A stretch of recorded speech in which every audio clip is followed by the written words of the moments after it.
Kipsplaat seina viimistlemiseks paigalda paberist vuugilint vuugile ja seejärel pahtelda see. Kasuta hea nakkega vuugipahtlit ja kanna see pinnale pahtlilabida või rulliga.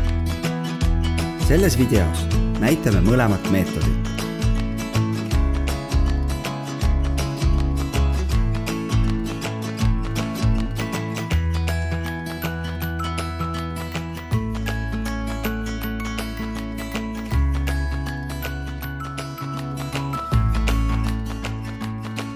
Eemalda harjaga pinnalt tolm ja mustus.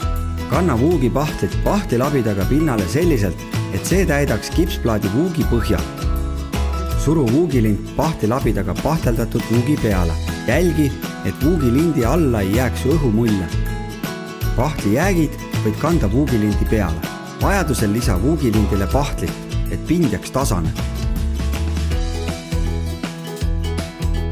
Kui pahtel on kuivanud, kanna pinnale 1-2 kihti peenpahtlit. Lihvi kuivanud pahtlipind, näiteks lihppaberiga 120.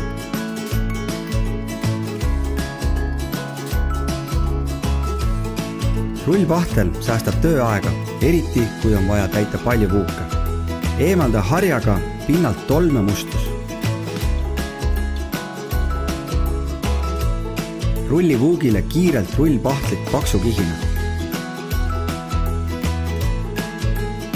Suru vuugilint värskesse pahtlisse ja pahtelda pind üle.